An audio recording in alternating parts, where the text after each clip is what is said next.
Behind the scenes to how we are generating over 9,000 webinar registrations every single week. Today I'm going to be showing you the numbers, the campaigns, and what it is that we're doing that pulls a very consistent 6 figures on our virtual events, webinars that we're doing every single week. What you're about to discover over here is not theory, it is something that we are utilizing in order to build and scale our campaigns.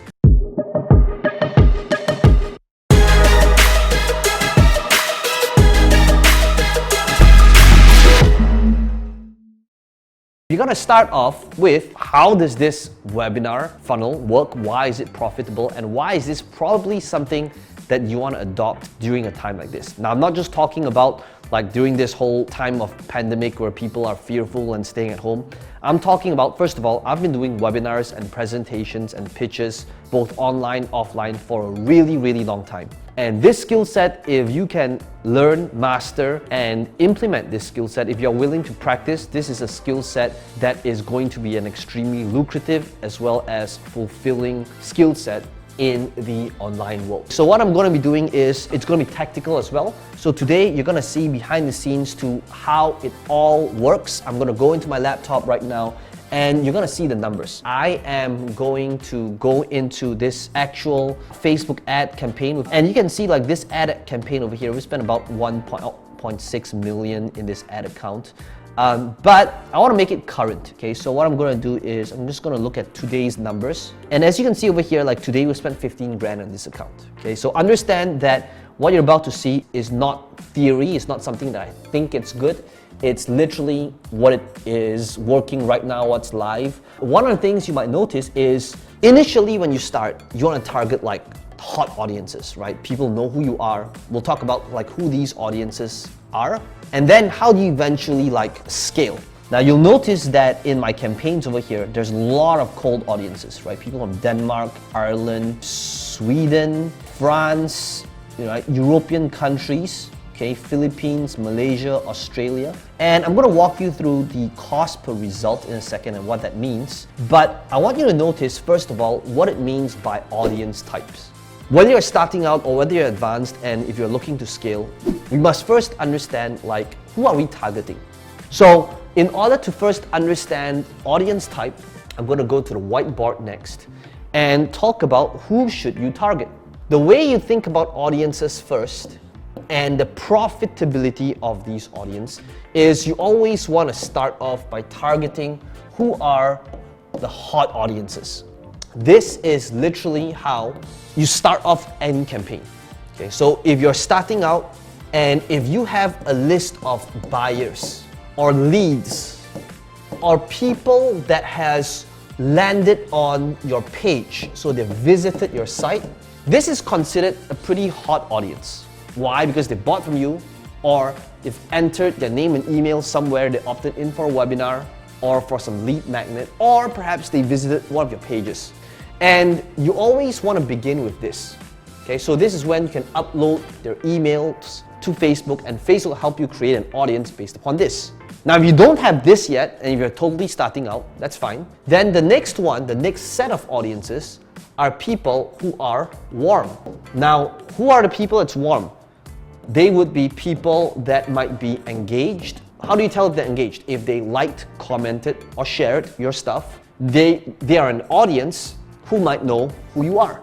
These could be the people that follow you on Facebook. These could be people that shared one of your posts. So anything to do with that, where they're engaging with you on social media, that's warm. And the definition, the last one of cold, is they don't know who you are, but even cold, I separate cold to 2 types of audiences. This would be targeted cold. Targeted cold could be like somebody who likes ClickFunnels or Russell Brunson or digital marketer, where I know that they understand online marketing, but they might not have heard of me. So in other words, it's topic and keyword targeted, right? They like a certain software, they like a certain person, and because they like the software or person or organization, it tells me chances are they like internet marketing and therefore they're pretty targeted. Now, targeted could also be targeted based upon lookalike. It means that in Facebook, you can actually create, and I'm going a little bit advanced over here. Now, if you want to cover the basics, I've got an entire full-fledged 1-hour tutorial that you can watch after this. I'll link this over here. But lookalike means I can tell Facebook, help me create a lookalike of people that have bought from me. Help me create a lookalike of people who have entered their name and email address. So in other words, it's like they don't know who I am, they're cold audiences, but they look like my buyers. They look like people that has given me their name and email in the past. So because of that, I'm feeding that over here. And then finally, cold could be like completely cold. This is just like the mass market. Now, when you understand this first, then you'll be able to understand how to scale your audiences. You'll be able to see that you want to begin with this first, and if you don't have this, go here, and if you don't have this, then you start here. And when you start here, you start with targeted, either topic or lookalike, and then eventually you go mass market. All of our campaigns, you'll notice, based on the campaign that I showed you earlier, I'm going to head back over to my laptop in a second, understand that this is the structure. Let's take a look at the numbers again. So you can see that I am targeting different countries for my webinar as we start to scale. I want to dominate the world, right? In order to do that, you can see that on these campaigns, I'm spending like $250 daily, right? Because these countries like Ireland and Denmark, I don't have any hot audiences there, not big enough that create something significant anyway. So because of that, the next number that you must know is what does it cost you per result? Now you can see some are doing better than others, some are not performing, that is going to be paused. And you can see like this over here is giving me a $12 cost per result. This is $6 in Ireland. Over here it's like $40, which is bad, which is going to be paused. Over here it's like $8. So notice that different campaigns targeting different countries, different interests would have a different cost per result. So some's $4, some's $7. Philippines, like this one over here, it cost me $1. Does it mean that it's better than another country that's at, say, $15 like Singapore over here? Not necessarily. Why? Because some countries' buying power, some countries' targeting is a lot more targeted, and therefore the conversion is going to be way higher. So we'll talk about that in a second. The next thing that you need to know is what is your cost per result? Now, on a webinar funnel, this is the different type of metrics that you must know. So now notice that this is the process. So notice there's a lot of ads, right? This could be like ad 1, ad 2, ad 3, different angles, different hooks, targeting different audiences. And what it does is it is sending people to this step number 2, which is the sales process, which is the webinar. And what this webinar does is a landing page that gets people to register for this upcoming webinar. So now notice that I have a cost per registrant. Now, depending on the countries, some it's $1, some it's $4, some it's $10, some it's $15. You'll need to know what is your cost per result. Now, what is my result? My result is when somebody enters their name and email address. Now, I know from past experience, based on all the countries that we run to, a very rough approximation is approximately $7 cost per registrant. But the question is, do you know your numbers? So write this down. The path to scaling is in knowing your numbers. Once you understand the numbers and the KPIs set in your entire business model, that's how you scale. So what happens next? So on this webinar, the next part of the sales process is they get registered, they wait for it, and then, in fact, to make it more specific, I'm going to call this the webinar registration page. And then on the next step of the sales process, this would be the live webinar. Now, I put inverted commas in here because it could be evergreen, it could be automated, it could be actually live. What's going to happen now is on this webinar, this is when you will present, teach them something, give them amazing value, and offer something at the end. So depending on the webinars that you do, a typical webinar could be from, say, $997 to about $2,000. So let's say it's $997, okay? Very typical webinar price point. The next thing that you need to understand is, on this next portion, how many people actually showed up? Okay, what is your show up rate? So let me ask you this, okay? So if let's say you want to start small, And let's say you want 100 people on your live webinar. In fact, 100 people is not considered small these days. It's small would be like 10 people. But let's say you want a decent sized webinar. You want to have 100 people on. So if you wanted 100 people on, this when you need to start to reverse engineer. If let's say your show up rate is 20%, which is considered above average, good. So if you wanted 100 people on live, how many people would you need to have if you have a show up rate of 20%? How many people needs to register here? You would need to have 500 people registered with a show up rate of 20%. That would give you 100 people live. See this, right? So 100 people registered, show up rates 20%, therefore 100 people would be there live. So question, if you understood how to speak, present, sell, and you had a good, decent conversion, and a decent conversion is considered about 10%, how many sales would you make? You would make 10 sales. So 10 sales multiplied by 1,000 would be approximately $10,000. How much would you have spent on your ad spend? Remember, it cost you $7 per registrant. Therefore, you would have spent 500 registrants multiplied by $7. That would be $3,500. So in other words, right at the top, you would have spent $1 and got back $3 in return. You have spent $3,500 and you got back $10,000 in sales. Now this would be like a good ideal scenario. Things would be better or worse depending on where the link is and which is your weakest link. How do you make these things happen? How do you make this scenario happen?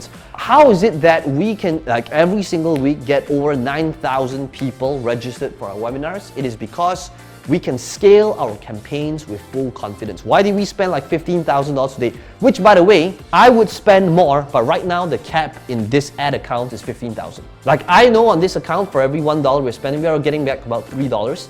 So I want to give Mark Zuckerberg as much money as possible, but this ad account only limits us to spend $15,000 a day, and we've hit that cap on this account today. I want to start sharing with you like why do we have these different ad accounts as well as campaigns. Back to this example over here, you will see that each different account has got, and I'm being very transparent, I want you to see for yourself. Each different ad account, like Australia, take a look at Australia. Australia's costing me like $20. Where else, like Dubai, you'll see that some cost less. Like this is retargeting. Retargeting cost me $3.82. So you'll notice that based on my targeting, based on the different ads that I run, they all have a different cost per result. Now, if I know that some ads work better than others, so this means that your first role is, okay, so now I'm gonna use this yellow color, which I know it's a little bit hard to see. So let me see if I can highlight this, okay? So it will be this portion over here.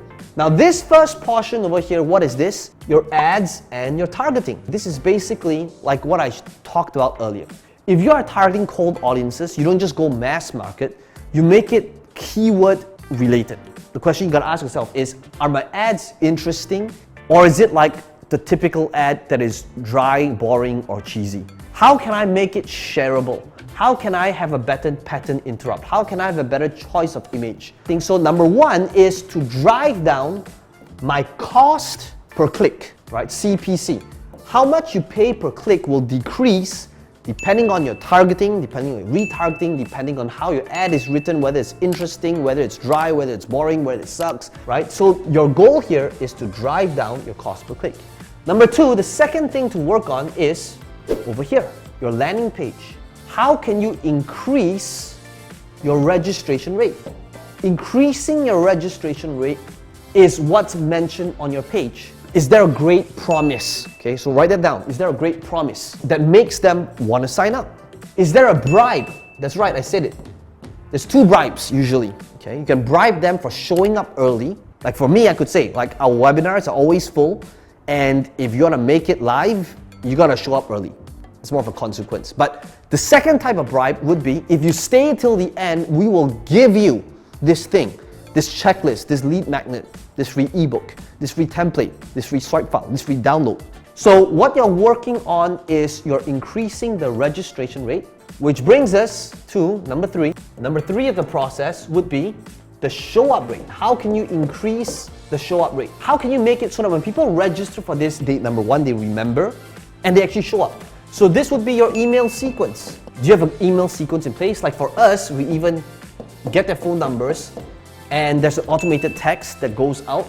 But this is to remind them to show up. And we have emails that goes out like 15 minutes before, 1 hour before, 3 hours before, a day before, to increase the show up rate. We also, on the thank you page of the webinar, we remind them like, hey, this is Peng here, I want to congratulate you for signing up. Make sure you show up. Here's why. Reason number one, reason number two, reason number three.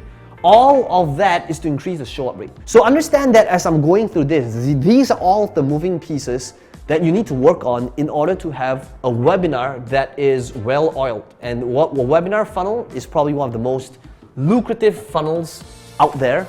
And just one good presentation, one good webinar funnel can transform your entire business and your entire life. And one of the things you'll realize in this description box below, I am going to share with you my $1 million webinar funnel and how we actually build it. So make sure you click on the link below the description box. It's getting a little bit messy over here. But number 4 is this thing right here. Now what is that? That is basically to increase your close rate. You increase your close rate based on your presentation. Does it deliver value? Are you telling a story? Are you building that rapport? Do you have a compelling offer? How do you get people to take action?